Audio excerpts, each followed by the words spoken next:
કેમ દેવભૂમિ દ્વારકાનો અન્નદાતા આજે મદદ માટે પોકાર કરવા મજબૂર બન્યો છે? ચોમાસાની અડધી સિઝન વીતવા છતાં માત્ર 5 થી 10% વરસાદ. શું દ્વારકામાં ભયાનક દુષ્કાળના એંધાણ વર્તાઈ રહ્યા છે? એક તરફ ઘાસચારા અને પાણી વિના ટળવળતા પશુઓ, તો બીજી તરફ તંત્રના આગોતરા આયોજનના દાવા. શું છે દ્વારકાના ખેડૂતોની કડવી વાસ્તવિકતા? નમસ્કાર દર્શક મિત્રો, હું સાહિન @ગુજરાતમાં આપનું સ્વાગત છે.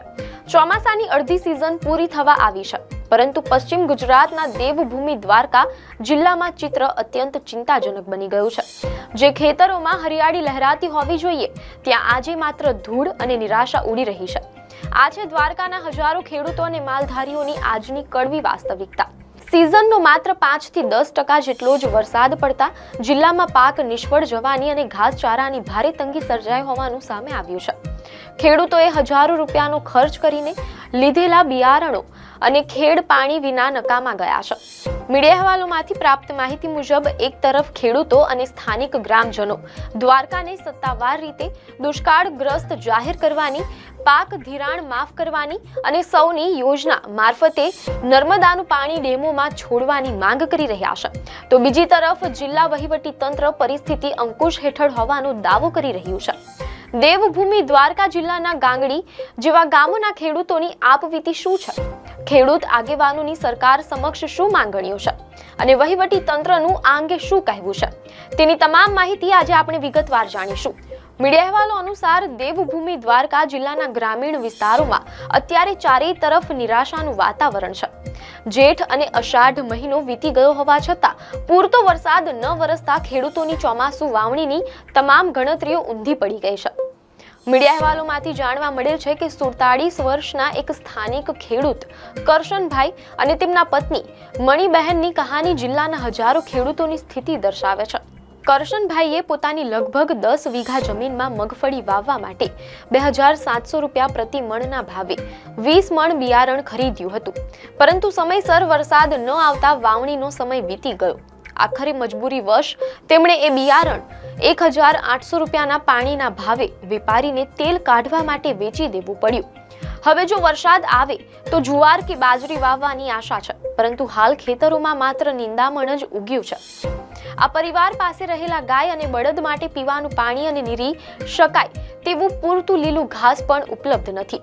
મીડિયા અહેવાલો અનુસાર આવી જ વિકટ સ્થિતિ ગાંગડી ગામના ખેડૂત દેસુરભાઈ બોજિયાની છે. તેમણે 40 વીઘા જમીનમાં આશરે 3 લાખ રૂપિયાનો ખર્ચ કરીને મગફળી વાવી હતી, પરંતુ વરસાદના અભાવે મગફળી ઉગી જ નથી, જ્યારે બાકીની લગભગ 20 વીઘા જમીન વાવેતર વગર કોરી જ રાખવી પડી છે.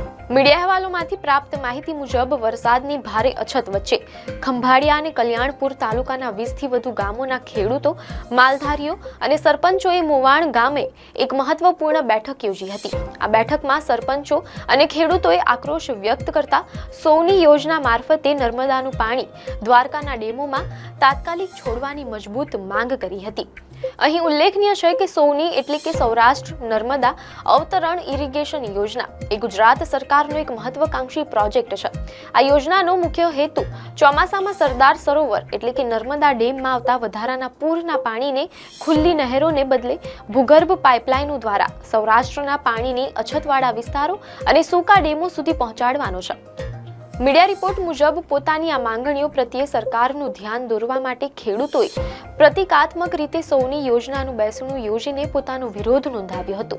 આ ઉપરાંત સ્થાનિક કોંગ્રેસ સમિતિ દ્વારા પણ કલેક્ટરને આવેદનપત્ર આપીને જિલ્લામાં તાત્કાલિક ઘાસચારા વિતરણ કેન્દ્રો શરૂ કરવા, પાંજરાપોળ ચાલુ કરવા, ચાલુ વર્ષનું પાક ધિરાણ માફ કરવા અને ખેડૂતોના ફિક્સ વીજ બિલ સંપૂર્ણપણે નાબૂદ કરવાની માંગ કરવામાં આવી છે. મીડિયાના અહેવાલમાંથી જાણવા મળેલ છે કે ખેડૂત આગેવાન પાલ આંબલિયાએ સરકારની પોતાની માર્ગદર્શિકાનો હવાલો આપતા જણાવ્યું હતું કે મુખ્યમંત્રી કિસાન સહાય યોજના મુજબ જો કોઈ જિલ્લામાં સતત 28 દિવસ સુધી વરસાદ ન પડે તો તે જિલ્લાને દુષ્કાળગ્રસ્ત જાહેર કરવાનો નિયમ છે. દ્વારકા જિલ્લામાં આ જ સ્થિતિ હોવાથી તેને તાત્કાલિક દુષ્કાળગ્રસ્ત જાહેર કરવો જોઈએ. તેમણે વધુમાં આક્ષેપ કર્યો હતો કે અત્યારે સરકાર ઘી ડેમમાં માત્ર 1 કલાક માટે પાણી છોડે છે અને 3 કલાક બંધ કરી દેશે. બીજી તરફ ભારતીય કિસાન સંઘના દ્વારકા તાલુકા પ્રમુખ જેસલભા સુમણિયાએ પણ પ્રાંત અધિકારીને રજૂઆત કરતા જણાવ્યું કે જિલ્લામાં માત્ર 5 થી 10% જ વરસાદ થયો છે. હવે જો વરસાદ આવશે તો પણ ખરીફ પાકની મુખ્ય સિઝન જતી રહી છે, જેથી આવનારું આખું વર્ષ ખેડૂતો માટે અત્યંત કપરું રહેવાનું છે. મીડિયા અહેવાલોમાંથી એમ પણ જાણવા મળેલ છે કે આ સમગ્ર પરિસ્થિતિ અંગે દેવભૂમિ દ્વારકા જિલ્લા કલેક્ટર રાજેશ તન્નાએ જણાવ્યું હતું કે સ્થિતિને પહોંચી વળવા માટે જિલ્લા વહીવટી તંત્ર દ્વારા આગોતરું આયોજન કરી લેવામાં આવ્યું છે. કલેક્ટરે સ્પષ્ટતા કરી હતી કે છેલ્લા 3 થી 4 વર્ષની સરખામણીએ આ વર્ષે ચોક્કસપણે વરસાદ ઓછો છે, પરંતુ ભૂતકાળમાં આબોહવા પરિવર્તનના કારણે અતિશય વરસાદ પડ્યો હતો. સામાન્ય રીતે આ વિસ્તારમાં વાર્ષિક સરેરાશ 15 થી 20 ઇંચ વરસાદ પડતો હોય છે અને ચોમાસાના પાછલા તબક્કાનો વરસાદ ઓગસ્ટ-સપ્ટેમ્બરમાં થતો હોય છે. સોની યોજના મારફતે નર્મદાના પાણીથી મુખ્ય ડેમો ભરાયા હોવાથી હાલ પીવાના પાણીની કોઈ મોટી સમસ્યા નથી. માત્ર પાઇપલાઇનના છેડે આવેલા 8 જેટલા ગામોમાં ટેન્કર મારફતે પાણી પહોંચાડવામાં આવી રહ્યું છે. વડી ફોરેસ્ટ વિભાગના ગોડાઉનમાં ઘાસનો પૂરતો જથ્થો ઉપલબ્ધ છે અને મામલતદારોને ઘાસ કાર્ડ કાઢી આપવા માટે સૂચનાઓ આપી દેવામાં આવી છે. એક તરફ ખેડૂતોના સુકાતા ખેતરો અને પાક નિષ્ફળ જવાની ભીતિ છે, તો બીજી તરફ તંત્ર આગોતરા આયોજન અને પાછોતરા વરસાદની આશા વ્યક્ત કરી રહ્યું છે. પરંતુ વાસ્તવિકતા એ છે કે ખરીફ સિઝન હાથમાંથી નીકળી ચૂકી છે અને ખેડૂતો માટે જીવન નિર્વાહનો પ્રશ્ન ઊભો થયો છે.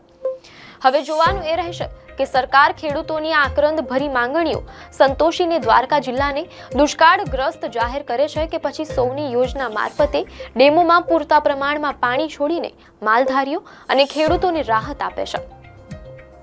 આપને માહિતી સારી લાગી હોય તો વિડીયોને લાઈક અને શેર કરજો, ચેનલને સબસ્ક્રાઇબ કરજો.